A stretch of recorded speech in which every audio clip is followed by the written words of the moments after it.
ఆర్థిక సంస్కరణల తర్వాత దేశ ప్రగతికి మాజీ ప్రధాని వాజ్పేయి తీవ్రంగా కృషి చేశారని ఏపీ సీఎం చంద్రబాబు అన్నారు. ఆయన చూపిన మార్గం సుపరిపాలన అని కొనియాడారు. వాజ్పేయి జయంతి సందర్భంగా అమరావతిలోని వెంకటపాలెంలో ఆయన విగ్రహాన్ని కేంద్ర మంత్రి శివరాజ్ సింగ్ చౌహాన్తో కలిసి చంద్రబాబు ఆవిష్కరించారు. ఇక దేశం మెచ్చే నాయకుడిగా చిరస్థాయికి ప్రజల గుండెల్లో వాజ్పేయి నిలిచిపోయారని చంద్రబాబు గుర్తు చేశారు.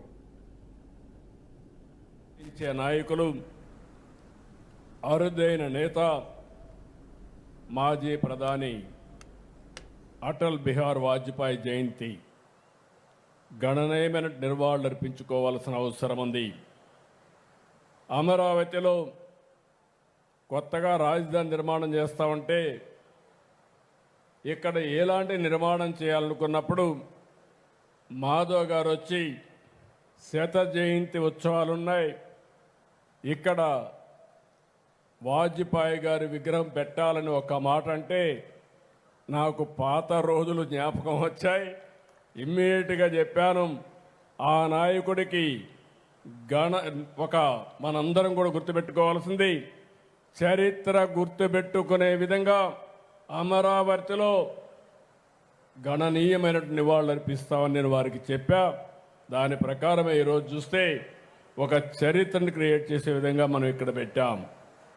ఈరోజు మీరు చూసినప్పుడు వాజ్పేయి శత జయంతి ఉత్సవాల సందర్భంగా బీజేపీ ఈ నెల 11వ తారీఖు నుంచి అటల్ మోడీ సుపరిపాలన యాత్రను ప్రారంభించారు.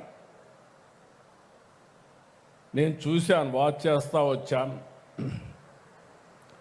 నేను మొట్టమొదటిసారిగా మీరు చూస్తే 26 జిల్లా కేంద్రాల్లో వాజ్పేయి విగ్రహాలు పెట్టాలంటే నేను పూర్తిగా ఒకసారి టెలికాన్ఫరెన్స్ తీసుకుని ఎన్డీఏ అంటే ఈ 3 పార్టీలు కలిసి ఏ విధంగా పనిచేయాలనో పనిచేసే విధంగా ఈ కార్యక్రమానికి స్ఫూర్తిని మనం కోరాం. ఈరోజు అన్ని జిల్లాల్లో అందరూ కలిసి పనిచేశారు, ఒక చరిత్ర సృష్టించారు. ఈరోజు ఇక్కడ చూస్తే 14 అడుగుల వాజ్పేయి విగ్రహాన్ని ఇక్కడ మనం పెట్టుకున్నాం. అయితే మనందరం గుర్తుపెట్టుకోవాల్సింది, వాజ్పేయి విగ్రహం పెట్టుకోవడమే కాకుండా విగ్రహంతో పాటు ఆయన చరిత్రని, ఆయన చేసిన పనుల్ని శాశ్వతంగా ప్రజలకు గుర్తుండే విధంగా ఈ స్మృతి వనం ఏర్పాటు చేస్తామని మరొక్కసారి మీ అందరికీ విజ్ఞప్తి చేస్తున్నా. దేశానికి సుపరిపాలన పరిచయం చేసిన నాయకుడు వాజ్పేయి గారు. అందుకే మోడీ గారి ఆధ్వర్యంలో డిసెంబర్ 25న గుడ్ గవర్నెన్స్ డేగా నిర్వహించుకుంటున్నారు. నేను చాలామంది నాయకులను చూశాను, కానీ ఆ రోజు వాజ్పేయి గారు, తర్వాత ఈరోజు మోడీ గారు విశిక్షణమైనటువంటి లక్షణాలు ఉండే నాయకత్వం, చరిత్ర తిరగరాసే నాయకత్వం. అదే సందర్భంలో నాకు ఎప్పుడూ స్ఫూర్తినిచ్చే నేత ఎన్టీ రామారావు గారు కూడా. ఆ విషయం మనం గుర్తుపెట్టుకోవాల్సిన అవసరం ఉంది.